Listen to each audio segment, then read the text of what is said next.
இன்னைக்கு நம்மளுடைய கிளாஸ்ல வந்து பாத்தீங்கன்னா B Ed first year second semester அதுல வந்து பாத்தீங்கன்னா பள்ளி மேலாண்மையும் நிர்வாகமும் அந்த சப்ஜெக்ட்டுக்கான இம்பார்ட்டன்ட் 10 மார்க் கொஸ்டின் 5 யூனிட்டுக்கும் அதை நம்ம பார்க்க போறோம் சரிங்களா.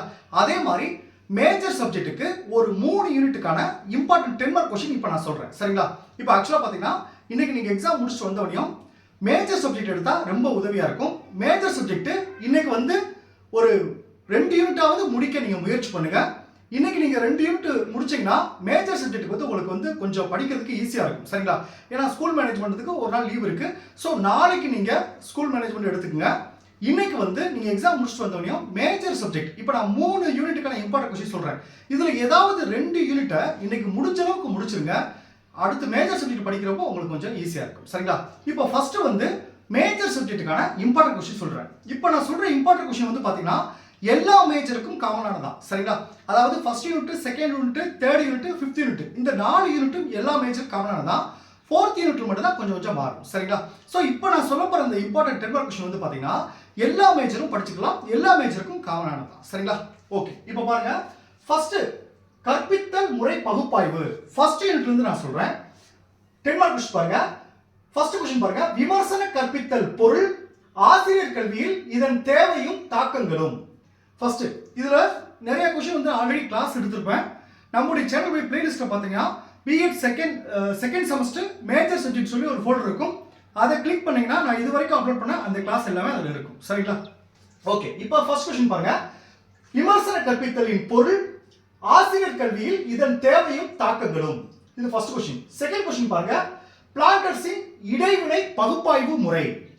தேர்ட் கொஸ்டின் பாருங்க, காலோவேயின் தொடர் பகுப்பாய்வு அமைப்பு.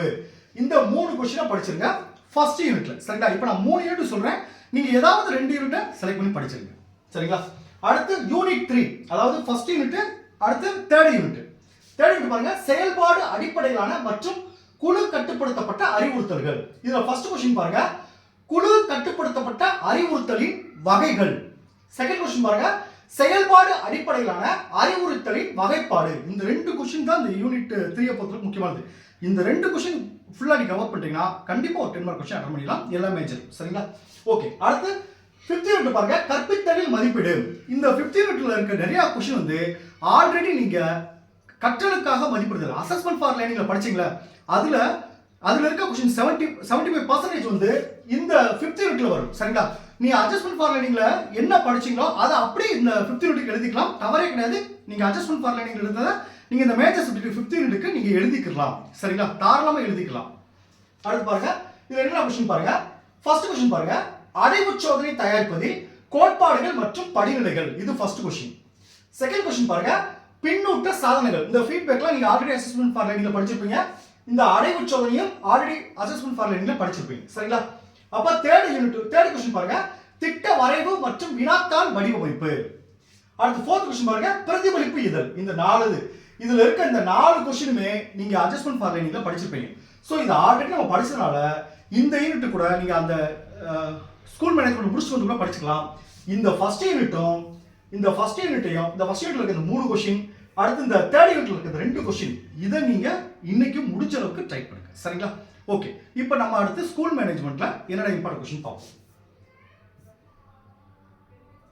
பாருங்க, பள்ளி மேலாண்மை மற்றும் நிர்வாகம். இதுல ஃபர்ஸ்ட் யூனிட் 1 வந்து பள்ளி மேலாண்மை. இதுல ஃபர்ஸ்ட் யூனிட்ல 3 இம்பார்ட்டன்ட் 10 மார்க் கொஸ்டின் இருக்கு. ஒன்னு பாருங்க, கல்வி மேலாண்மையின் கூறுகள். செகண்ட் கொஸ்டின் பாருங்க, வள மேலாண்மை. தேர்ட் கொஸ்டின் பாருங்க, பங்கு பெறும் மற்றும் பங்கு பெறா மேலாண்மை. இந்த 3 10 மார்க் இம்பார்ட்டன்ட் கொஸ்டின் முக்கியமானது, அதாவது யூனிட் 1ல இந்த 3 கொஸ்டின். அடுத்து யூனிட் 2 பாருங்க, மேலாண்மை அணுகுமுறைகள். யூனிட் 2 பொறுத்தளவுக்கு ஒரே ஒரு 10 மார்க் தான் இருக்கு. அதை எப்படி கேட்பாங்க சொல்றேன், நீங்க எப்படி படிக்கணும் சொல்றேன் பாத்துக்கங்க.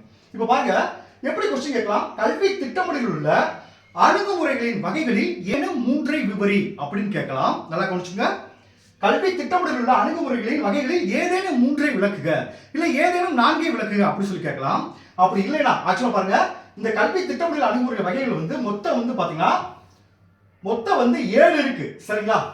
7 இருக்கு. இதுல ஏதாவது 3ஐ விவரின்னு கேட்டாங்கன்னா இந்த 7ல படிச்சு நீங்க ஏதாவது 3 எழுதிக்கலாம். அப்படி இல்லைன்னா இண்டிவிஜுவலா அந்த 7ல எதை 10 மார்க்ல கேட்க அதிக வாய்ப்பு இருக்குன்னா, ஃபர்ஸ்ட் பாருங்க, சமூக கோரிக்கை அணுகுமுறை. இத தனியா இண்டிவிஜுவலாவும் 10 மார்க் கேட்க வாய்ப்பு இருக்கு.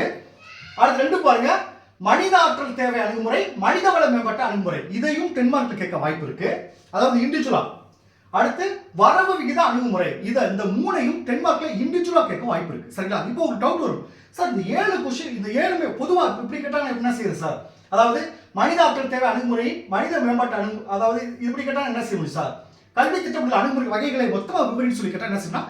எல்லாத்தையும் நீங்க ஒரு பக்கம் வர மாதிரி சுருக்கணும். சரிங்களா? 6 பக்கத்துக்கு 5.5 பக்கத்துக்கு மேல போக கூடாது. மேக்ஸிமம் 6 பக்கத்துக்கு மேல போக கூடாது. சரிங்களா?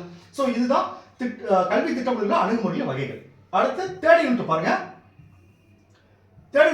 கல்வி நிர்வாகம். இதுல ஃபர்ஸ்ட் क्वेश्चन தலைமை செயல்படும் விதங்கள். 2 கல்வி நிர்வாக கொள்கைகள். 3 கல்வி மேலாண்மைக்கும் மற்றும் கல்வி நிர்வாகத்திற்கும் இடையேயான தொடர்பு. இந்த 3 क्वेश्चन தேர்ட் யூனிட் முக்கியமானது. சரிங்களா? அடுத்து ஃபோர்த் யூனிட் பாருங்க, பள்ளி நிர்வாகம். ஃபர்ஸ்ட் क्वेश्चन பள்ளி நிர்வாகத்தில் ஆசிரியர்களது பங்கு மற்றும் பணிகள். செகண்ட் क्वेश्चन பள்ளி நிர்வாகத்தில் தலைமை ஆசிரியரின் பங்கு. தேர்ட் क्वेश्चन பள்ளி திட்டம். ஃபோர்த் क्वेश्चन கல்வியில் ஜனநாயக நிர்வாகம். அடுத்து லாஸ்ட் யூனிட் பாருங்க, ஃபிஃப்த் யூனிட் பாருங்க, இந்தியாவில் கல்விக்கு நிதியளித்தல். 3 क्वेश्चन முக்கியமானது. 1 இந்தியாவில் கல்விக்கு நிதியளிப்பதற்கான அமைப்பு முறை.